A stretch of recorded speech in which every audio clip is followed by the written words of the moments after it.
5 साल की नन्ही सी बेटी बाजार में पापा का हाथ पकड़कर मचल गई। पापा, गोलगप्पे खाने हैं। पापा मुस्कुराए और ठेले वाले से पूछा, किस भाव से दोगे भाई? 10 रुपए के 8, गोलगप्पे वाले ने जवाब दिया। पापा एक पल को ठिठक गए। उन्हें याद आया, जब वे छोटे थे तब 1 रुपए में 10 गोलगप्पे मिला करते थे। उन्होंने जेब में हाथ डाला।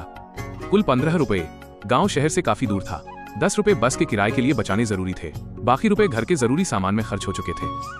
पापा ने कहा, नहीं भाई, 5 रुपए में 10 दोगे तो ठीक, वरना रहने दो। ये सुनते ही बेटी का चेहरा उतर गया।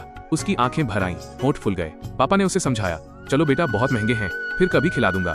इसी बीच गोलगप्पे वाला बोला, खा लेने दो ना साहब, आज आपकी बेटी आपके घर में है, आपसे जिद कर सकती है, लाड़ करवा सकती है, कल को पराए घर चली जाएगी, तब न जाने ऐसे मचल पाएगी या नहीं, और तब आप तरसोगे कि काश आज उसकी एक एक इच्छा पूरी कर ली होती।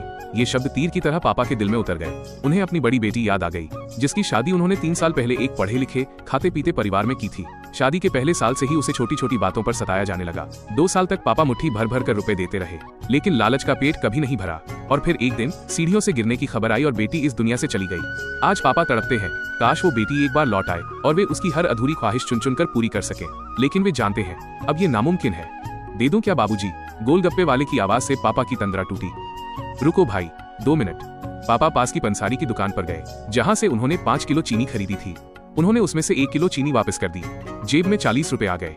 वापस ठेले पर आकर डबडबाई आंखें पोंछते हुए बोले, अब खिला दे भाई।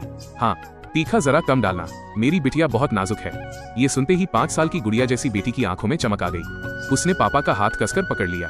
जब तक बेटी हमारे घर है, उसकी हर इच्छा पूरी कर लो। क्या पता कल कोई इच्छा पूरी हो पाए या ना हो पाए। बेटियां भी कितनी अजीब होती हैं।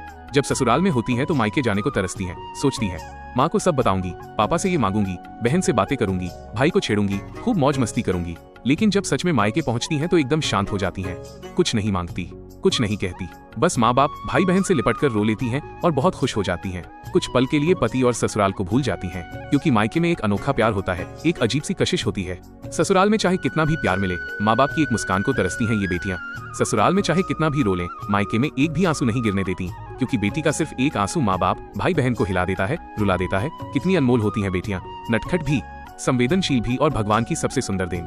हो सके तो बेटियों को बहुत प्यार दें, उन्हें कभी न रुलाएं, क्योंकि एक बेटी 2 परिवारों को जोड़ती है, 2 रिश्तों को संभालती है अपने प्यार और मुस्कान से। हमारी यही दुआ है, हर बेटी खुश रहे, चाहे मायके में हो या ससुराल में। खुशकिस्मत होते हैं वो जो बेटी के पिता होते हैं, उसे भरपूर प्यार दें, सम्मान दें, और यही व्यवहार अपनी पत्नी के साथ भी रखें, क्योंकि वो भी किसी की बेटी है जो अपने पिता का घर छोड़कर आपके साथ पूरी जिंदगी बिताने आई है।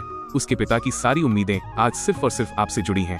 अगर ये कहानी आपके दिल को छू गई हो तो लाइक करें, सब्सक्राइब करें, फॉलो करें और कमेंट्स में बताइए आपको सबसे ज्यादा कौन सा हिस्सा भावुक कर गया।